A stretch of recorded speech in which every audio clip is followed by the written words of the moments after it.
नमस्कार विद्यार्थी मित्रों, आज मैं सामाजिक विज्ञान कक्षा 8 में प्रकरण नंबर 1 भारत में यूरोपीय प्रजा का आगमन के स्वाध्याय की चर्चा करने जा रही हूँ। तो बच्चों, आइए स्वाध्याय की ओर चलते हैं।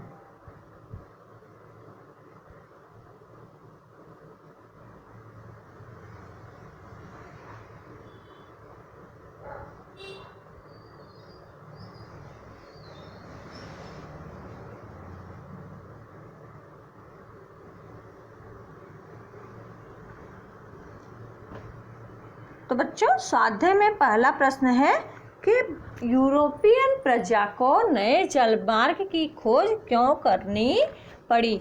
तो बच्चों, जैसा कि हम लोग जानते हैं कि प्राचीन समय में जो स्थल मार्ग है वहाँ से अरब के देशों का व्यापार होता था, परंतु परिस्थिति में परिवर्तन आ जाने के कारण स्थल मार्ग द्वारा होने वाला व्यापार रुक गया, जिसके कारण यूरोपीय देशों में भारत की चीज़ वस्तुओं जैसे कि रेशम, सूती कपड़ा, मलमल, मिर्च मसाला, तेज पत्ता आदि की मांग बढ़ गई और इन परिस्थिति का लाभ लेने के लिए यूरोपियन प्रजा को जो है वो नए जलमार्ग खोजने की आवश्यकता पड़ी, क्योंकि जो भारत की चीज़ वस्तुएं थी वो उसकी मांग जो है वो यूरोप में बढ़ने लगी थी।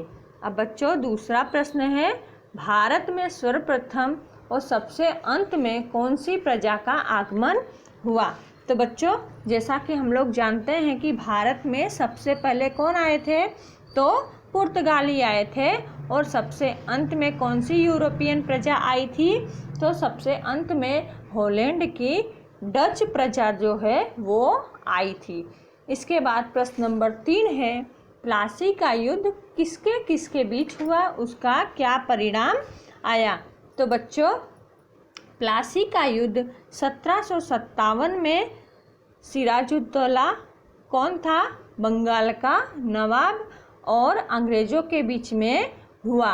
और इसके युद्ध के परिणाम स्वरूप क्या हुआ, तो इसमें बंगाल के नवाब जो है सिराजुद्दौला की हार हुई और अंग्रेज़ों की विजय हुई। और किसको फिर बाद में नवाब बनाया गया, तो मीर जाफर को बंगाल का नवाब बनाया गया। अब प्रश्न नंबर 4 है, बक्सर की लड़ाई क्यों हुई, उसका क्या परिणाम आया। तो बच्चों, बक्सर की लड़ाई जो है वो 1764 में हुई। तो प्लासी के युद्ध के बाद मीर जाफर को बंगाल का नवाब बना करके कंपनी ने अपनी इच्छा पूर्ण की। कंपनी को ऐसे व्यक्ति की जरूरत थी जो उसके इशारे पर काम करे, परंतु कई बातों में मीर जाफर ने कंपनी का विरोध किया, जिससे कंपनी ने उसे नवाब पद से हटाकर मीर कासिम को नवाब बना दिया। नवाब बनने के बाद मीर कासिम कंपनी को परेशान करने लगा और ऐसा मालूम होने पर ईस्वी सन 1764 में बक्सर की लड़ाई द्वारा उसे पराजित करके मीर जाफर को दूसरी बार बंगाल का नवाब बना दिया गया। ठीक है बच्चों। और फिर उसके बाद चौथा प्रश्न है, पुर्तगाली शासन का अंत किस तरह हुआ। तो बच्चों, जैसा कि हम जानते हैं कि 17वीं शताब्दी की शुरुआत में पुर्तगालियों का व्यापार बंगाल की तरफ बढ़ने लगा और इस समय मुगल बादशाह शाहजहां दिल्ली की गद्दी पर था।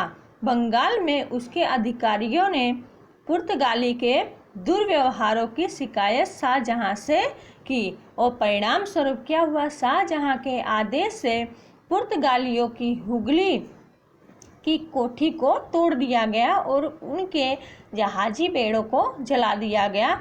इस तरह से पुर्तगाली शासन का अंत हुआ। अब बच्चों, प्रश्न नंबर 2 है, रिक्त स्थानों की पूर्ति कीजिए। तो बच्चों, पहला है, भारत आने वाले जलमार्ग की खोज करने का बीड़ा उठाने वाला इटली का नाविक कौन था। तो कौन था बच्चों, तो क्रिस्टोफर कोलंबस। उसके बाद दूसरी खाली जगह है, खाली जगह के युद्ध क्लाइव का षड्यंत्र था। तो इसमें क्या आएगा? तो बच्चों प्लासी के युद्ध क्लाइव का षड्यंत्र था। अब बच्चों यहाँ पर ये पाठ जो है वो पूरा होता है और स्वाध्याय आपको घर काम में लिखना है, जिसको हम स्कूल खुलने के बाद चेक करेंगे।